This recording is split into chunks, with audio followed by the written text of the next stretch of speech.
बहुत समय पहले की बात है। एक समृद्ध नगर में धनपाल नाम का एक बहुत बड़ा व्यापारी रहता था।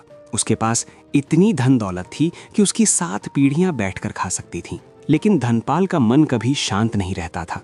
वो दिन रात हिसाब लगाता रहता कि अगर कभी अकाल पड़ा या व्यापार ठप हो गया तो उसके पोते परपोतों का क्या होगा। इसी भविष्य की चिंता ने उसकी रातों की नींद और दिन का चैन छीन लिया था। एक दिन उसे पता चला कि पास की पहाड़ियों पर एक बहुत ही शांत और तेजस्वी महात्मा आनंद रहते हैं, जिनके पास हर मानसिक उलझन का हल है।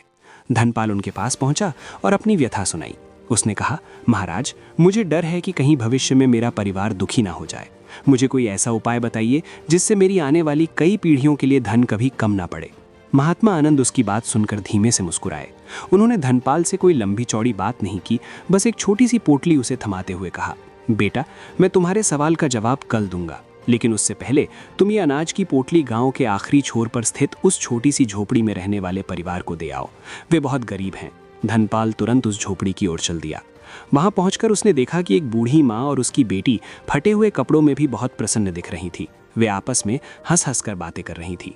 धनपाल ने अनाज की पोटली आगे बढ़ाई और कहा, मैं शहर का सबसे बड़ा व्यापारी हूँ और आप लोगों के लिए राशन लेकर आया हूँ, इसे रख लीजिए। उस लड़की ने मुस्कुराते हुए जवाब दिया, धन्यवाद श्रीमान, लेकिन हमारे पास आज के भोजन का प्रबंध हो चुका है। धनपाल हैरान रह गया और बोला, तो क्या हुआ, इसे कल के लिए रख लो। उस लड़की ने बहुत ही सहजता से कहा, माफ कीजिए, पर हम कल की चिंता में आज का बोझ नहीं बढ़ाते। जिसने आज भोजन दिया है वो कल का भी ध्यान रखेगा। हमें अभी इसकी आवश्यकता नहीं है।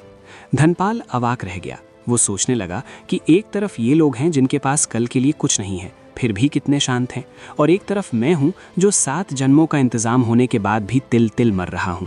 वो वापस महात्मा आनंद के पास पहुंचा और उनके चरणों में गिर पड़ा। उसने कहा, महाराज, मैं समझ गया।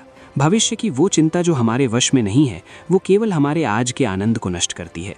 महात्मा आनंद ने उसे पास बिठाया और समझाया कि जीवन केवल इस वर्तमान क्षण का नाम है। उन्होंने कहा कि समस्याओं का समाधान सोचना बुद्धि है, लेकिन उन्हीं समस्याओं में उलझे रहना बीमारी है। चिंता उस सुरंग की तरह है जिसमें अंधेरा होता है, लेकिन जो व्यक्ति रुकने के बजाय निरंतर वर्तमान में अपना काम करता रहता है, उसे ही सफलता और शांति का प्रकाश मिलता है। उस दिन के बाद धनपाल ने भविष्य की व्यर्थ चिंता छोड़ दी।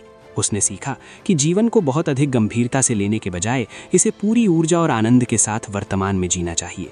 उसने दूसरों की निस्वार्थ मदद करना शुरू किया और पाया कि असली संपत्ति तिजोरी के धन में नहीं, बल्कि मन की उस शांति में है जो वर्तमान को खुलकर जीने से मिलती है। इस कहानी से हमें ये शिक्षा मिलती है कि जीवन का असली आनंद वर्तमान में जीने में है, ना कि भविष्य की उन समस्याओं की चिंता करने में जो शायद कभी आएंगी ही नहीं। चिंता आने वाली मुश्किलों को टाल नहीं सकती, वो बस हमारे आज के सुकून और शक्ति को छीन लेती है। इसलिए कल की अनहोनी के डर से आज का दामन ना छोड़ें, क्योंकि जो परमात्मा आज रास्ता दिखा सकता है वो कल का हाथ भी थाम लेगा।